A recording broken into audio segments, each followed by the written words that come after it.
Welkom terug. Tijd voor het weekoverzicht.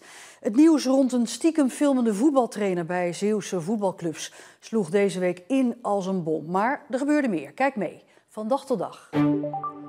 Chemiebedrijf 3M was al jaren op de hoogte van de schadelijke gevolgen van PFAS-chemicaliën.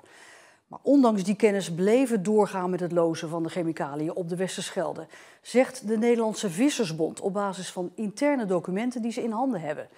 Hiermee wil de Vissersbond een schadevergoeding afdwingen bij 3M, omdat vissers door de vervuiling niet op de Westerschelde mogen vissen. De Westerschelde is sinds 2022 van Vlissingen tot Antwerpen verboden gebied voor vissers, omdat er veel te hoge waarden van PFAS-chemicaliën gevonden werden in vissen en garnalen. Een van die chemicaliën, namelijk PFOS, is prominent aanwezig en dat wordt toegeschreven aan de 3M-fabriek in Zwijndrecht. De Nederlandse Vissersbond besloot om actie te ondernemen tegen 3M en morgen staan de partijen voor de rechter. Dit is een testzaak die door de Nederlandse Vissersbond tegen 3M is aangespannen. En in die procedure zoeken we namens één visser een bevestiging van de Nederlandse rechter dat 3M uit België en 3M uit Amerika in Nederland verantwoordelijk kunnen worden gehouden voor de schade die hier wordt geleden door de PFAS-vervuiling. Het bewijs voor de PFAS-vervuiling van de Westerschelde bracht Kamstra naar Amerika. Daar kreeg hij documenten onder ogen die tot dan toe geheim waren gehouden. Wat allereerst opvalt is dat die informatie wel wat inzicht geeft in de hoeveelheid PFOS die precies door de fabriek in Antwerpen is geloosd. Kamstra liet milieuchemicus Giel Jonker de documenten inzien en die las dat naast PFOS 3M tot 2 jaar geleden vergunningloos een andere PFAS, namelijk TFA, rijkelijk de Westerschelde liet invloeien. Ik zeg op grote schaal, maar dan gaat het ook echt over meer dan 90% van een totale PFAS-lozing bestond uit TFA. En hoeveel kilo hebben we het dan? Dan hebben we het over zo'n 26.000 kilogram per jaar. En dat is verdomde veel. PFOS is in hoge mate in vis en garnalen in de Westerschelde aangetroffen.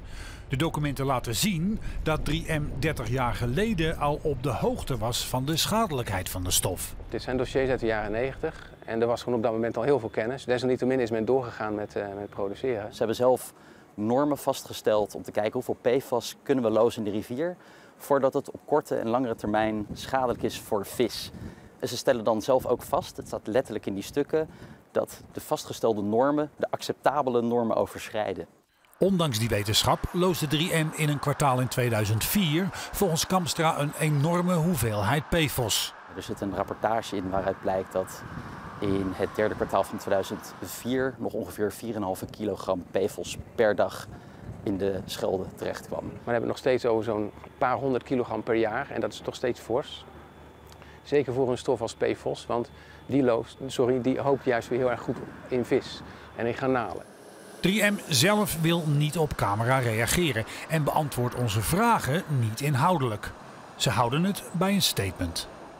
We hebben in 2022 aangekondigd dat we wereldwijd zullen stoppen met de productie van PFAS tegen eind 2025 en liggen hiermee op schema.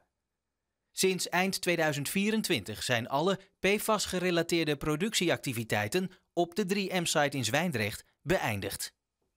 Het is nu afwachten in hoeverre de opgedoken documenten de Vissersbond zullen helpen in de komende rechtszaak. Het is sowieso te verwachten dat die zaak een lange adem zal vereisen. Bij Douw in Terneuzen staan 70 banen op de tocht. Het gaat om functies binnen de planning, voorraadbeheer en transport. Douw laat weten dat er stappen nodig zijn om concurrerend te blijven. Het is niet duidelijk of er gedwongen ontslagen vallen of dat het via natuurlijk verloop zal gaan. Douw is met 3700 medewerkers een van de grootste werkgevers van Zeeland. Bij een logistiek bedrijf aan de Vaartwijk in Axel brak dinsdagochtend brand uit en daarbij raakten meerdere mensen gewond. De brand woedde in het afzuigsysteem van een van de bedrijfshallen. De vlammen kwamen op meerdere plekken uit het dak en er was sprake van veel rook. Het personeel werd ontruimd door de bedrijfshulpverleners. 5 medewerkers van het bedrijf bleken rook te hebben ingeademd. Ze zijn naar het ziekenhuis gebracht. De brandweer van Gent heeft met een grote ventilator de rook uit het pand geblazen. Ook in het water mag voorlopig geen gebruik meer worden gemaakt van restmateriaal van de staalindustrie. Ook wel staalslakken genoemd, dat schrijft het kabinet in een Kamerbrief. Eerder nog had de staatssecretaris besloten dat staalslakken niet meer op land, maar wel in het water gebruikt mochten worden. Volgens wetenschappers zouden de schadelijke stoffen in het water voldoende verdunnen. Maar Zeeuwse gemeenten waren daar niet gerust op en drongen bij het kabinet aan op een verbod van staalslakken in het water. Voetbalclub Hoek moet het de komende weken doen zonder hun topscorer Dinsula. De spits raakte vorig weekend geblesseerd in het duel met Excelsior Maasluis. Hij heeft een klein scheurtje in zijn hamstring. Sula maakte dit seizoen al 6 doelpunten voor Hoek. Hij hoopt eind oktober weer te kunnen spelen. Dan staat voor Hoek de wedstrijd in de KNVB-beker tegen profclub FC Eindhoven op het programma. Het Openbaar Ministerie maakte woensdag bekend dat een 39-jarige trainer jarenlang stiekem opnames gemaakt heeft in kleedkamers van de Zeeuwse voetbalclubs SV Walcheren, VV Kloetingen en ook opleidingsclub JVOZ. Het nieuws slaat in als een bom. Verslaggever Rick Bolt vertelde in de uitzending hoe de zaak aan het rollen is gekomen. Volgens de OM heeft de man bij die clubs tussen 2010 en 2025, dus 15 jaar lang, opnames gemaakt in de kleedkamers, waarop dus ook naakte jongens te zien zijn. En hoe is dat allemaal ontdekt? Nou, de man is ook nog basisschoolleraar en zou ook een oud-leerling seksueel hebben misbruikt. Hij zat bij hem in de klas, zeg maar, en op een gegeven moment toen die leerling naar de middelbare school ging, toen heeft er dat seksueel misbruik plaatsgevonden in de woning van die verdachte. Zijn ouders hebben daarna aangifte gedaan daarvan en daarna is de man aangehouden en toen is door de politie bij hem thuis die beelden gevonden. En is er iets gebeurd met die beelden? Is daarover iets duidelijk? Volgens de OM zijn die beelden niet online gedeeld. Zij hebben de indruk dat die man die beelden echt voor zichzelf wilde houden. Die beelden worden vernietigd als de rechtszaak voorbij is. En ook heeft het OM de indruk dat er geen andere seksuele contacten hebben plaatsgevonden tussen de trainer en andere jongens. Het aantal fietsongelukken in Zeeland is de afgelopen jaren fors gestegen. Vooral onder senioren en onder tieners. De afgelopen 3 jaar is het aantal ongelukken met 30% gestegen naar 300 per jaar. En zowel de provincie als de Fietsersbond zijn geschrokken van de cijfers. Ja, schrikbarend, als altijd. Het is een trend in heel Nederland en ook in Zeeland dat het aantal fietsongevallen toeneemt. En daar moet hoognodig wat aan gebeuren. Ja, het is fors toegenomen en dat heeft met een aantal zaken te maken. De Zeeuw die fietst veel meer, dus de gemiddelde afstanden per fiets, dat is toegenomen. Daarmee ook de ongevallen. Het tweede, dat is dat je ook ziet dat er andere type fietsen gekomen zijn. Bijvoorbeeld de e-bike, dat gaat sneller, maar ook de fatbike. Een deel van die toename heeft er ook mee te maken dat we het zijn gaan registreren. Met name ouderen tussen de 71 en 80 jaar zijn vaak slachtoffer. Maar ook met jongeren tussen de 11 en 20 gebeuren veel ongelukken en vallen veel gewonden. We willen toe naar één goed systeem waarin we dat op een vergelijkbare manier doen. Zodat je ook het ene jaar met het andere jaar kunt vergelijken. In 2023 werd een overeenkomst gesloten door de provincie met allerlei andere partijen in Zeeland. Zoals wegbeheerders en de Fietsersbond, om de veiligheid voor fietsers te verbeteren. Daar heeft de provincie het voortouw ingenomen, zeer lovenswaardig. Maar die zouden ook vervolgens een uitvoeringsprogramma maken met waterschap, gemeente en het Rijk. En daar is het nooit van gekomen. We hebben dat al een paar keer gevraagd, maar het komt er niet van. Nou, ongemerkt denk ik toch wel meer dan dat ze misschien denken. Want die educatie, wat we vooral ook met de basis en de voortgezet onderwijsscholen doen, dat is heel belangrijk. Veilige schoolroutes, veilig blijven fietsen, ook als je ouder wordt. Maar dat toekomstbeeld fiets, dat is iets ook van meerdere wegbeheerders, waaronder de provincie. En wij willen toe naar meer investeringen in infrastructuur. En daarom trekt de provincie geld uit om met name fietsoversteekplekken veiliger te maken. Maar voor de Fietsersbond gaat het niet snel genoeg. Er zou veel meer gedaan kunnen worden als het gaat over veilige fietsenoversteken, fietstunnels, 30 kilometer in stedelijke gebieden. Waarbij je moet bedenken dat de fiets het vervoermiddel is in deze provincie. Heel belangrijk voor gezondheid, voor klimaat, voor beweging, voor verbinding en voor het toerisme. We doen al veel voor de fietser en voor de verkeersveiligheid. Maar als je me vraagt, ben je tevreden? Nee. Je kunt alleen maar tevreden zijn als we dat aantal echt fors naar beneden brengen. Dus er is nog heel veel werk aan de winkel. Want ook dit jaar lijken het aantal ongevallen weer toe te nemen. In de zaak van de filmende voetbaltrainer is inmiddels ook onrust ontstaan bij andere clubs. Dit is de kantine van VC Vlissingen. Een club waarvan het bestuur bezorgd is. De voetbaltrainer was er nooit actief, maar liep er wel rond. Het clubhuis, de velden en de kleedkamers worden al jaren gedeeld met JVOZ. We zijn al verschillende keren gebeld, gisteravond ook door ouders natuurlijk. En we hebben ze zoveel mogelijk gerustgesteld dat het niet een trainer is van VC Vlissingen. Jarenlang zijn er stiekem opnames gemaakt van jongens in kleedkamers door de verdachte. En dat nieuws slaat in Vlissingen in als een bom. Ik kende de persoon al vanaf klein kind en ik had dat nooit van mijn leven verwacht. Dus ik schrok er enorm van. Je had er vanuit aan elkaar gaan vertrouwen. En niemand denkt er eigenlijk dat er zoiets kan gebeuren. Dat iemand dat in zijn hoofd haalt om te doen. Kloetingen, Walcheren en JVOZ laten weten dat ze het verschrikkelijk vinden wat er is gebeurd. En veel andere clubs houden het ook bezig. Iedere ouder wil natuurlijk antwoord op de volgende vraag. Is mijn kind wel of niet gefilmd? Ja, en dat zal nog wel wat emoties teweeg gaan brengen. Dan ga je misschien wel, daar moet je ook mee uitkijken dat je niet iedereen gaat wantrouwen die hier rondloopt. Het nieuws zet aan het denken. Clubs als Zeelandia Middelburg, Tenneuzense Boys, RCS Soeburg en VV Vlissingen vragen zich nu stuk voor stuk af of zij wel genoeg doen qua veiligheid. En je had er natuurlijk later ook eens over spreken van ja, hoe kunnen we dat nog beter afbaken en dat absoluut niet voor kan komen, want eigenlijk mag dat niet voorkomen, nergens niet. Bij JVOZ is morgenavond een bijeenkomst voor ouders en kinderen en daar is ook slachtofferhulp bij aanwezig.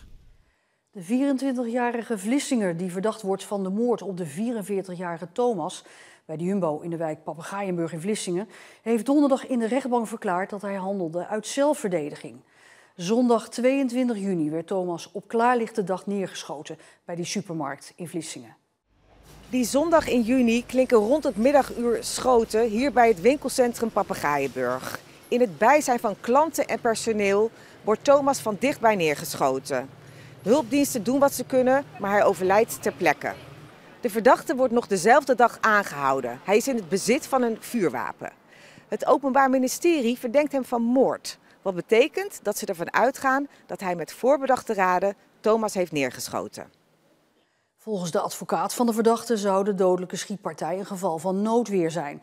Want de mannen waren eerder al verzeild geraakt in een grote vechtpartij. En de verdachte zou heel bang zijn geworden toen hij Thomas bij de supermarkt zag staan. En zou alleen op zijn benen hebben willen schieten. Damen ontkent dat de orde voor de levering van fregatten aan Duitsland gevaar loopt. De scheepswerf in Vlissingen heeft een opdracht voor het ontwerp en de bouw van fregatten voor de Duitse marine. Maar er is vertraging en Duitse media melden dat de regering in Berlijn daarom bij nader inzien liever in zee wil met een Duitse werf. Dame zegt tegen Omroep Zeeland dat er nu constructieve gesprekken worden gevoerd over het project. De vertraging heeft bij de scheepswerf al gezorgd voor financiële problemen, waarvoor de Nederlandse overheid een overbruggingskrediet heeft gegeven. De HZ is na 1 jaar afwezigheid terug in de top 3 van de ranglijst van beste middelgrote hogescholen in Nederland. In de nieuwste HBO-keuzegids staat dat 8 HZ-opleidingen de beste in hun categorie zijn. Het gaat onder meer om pedagogiek, om communicatie en de opleiding tot maritiem officier. De lijst wordt samengesteld op basis van studentenenquêtes, arbeidsmarktcijfers en slagingspercentages. Steeds minder jonge Zeeuwen verlaten de provincie. Dat is goed nieuws, maar degenen die wel wegtrekken komen ook steeds vaker nooit meer terug. Blijkt uit onderzoek van de HZ. Waar we zelf een beetje de verklaring in zoeken is ook bij de afschaffing en de herinvoering wederom van de basisbeurs voor studenten.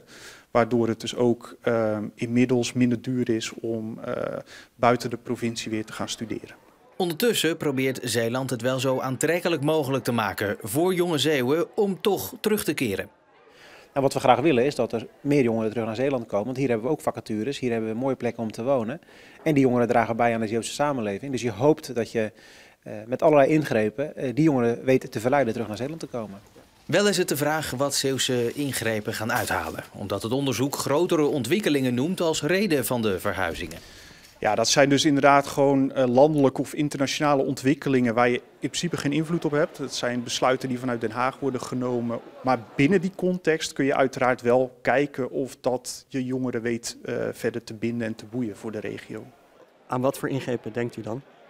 Nou, we hebben geprobeerd om jongeren al te raken voordat ze vertrekken. Dus als ze in VWO 6, HAVO 5 zitten, met Zeeland kennis te laten maken. Hè. Dus we zijn de schoolklassen in geweest. Er zijn allerlei activiteiten georganiseerd om jongeren in contact te brengen met het bedrijfsleven. We hebben activiteiten georganiseerd in de studentensteden. Dus als ze eenmaal weg zijn, dan toch nog iets Zeeuws organiseren, waardoor ze die binding met Zeeland houden. Zodat de stap terug naar Zeeland makkelijker wordt gezet. En van de gemeente Hulst mogen alle inwoners hun huis of tuin aanbieden als slaapplaats rondom het WK veldrijden in januari. Met sterren als Mathieu van der Poel en Fem van Empel worden er zo'n 100.000 bezoekers verwacht. En een aantal van hen wil misschien ergens slapen. Maar lopen Hulstenaren warm voor het idee? Jazeker, als wij iemand kunnen helpen, doen we dat graag. Nee, dat denk ik niet. Ik denk dat het een beetje te veel van het goede is om al die mensen in mijn tuin en mijn huis te plaatsen.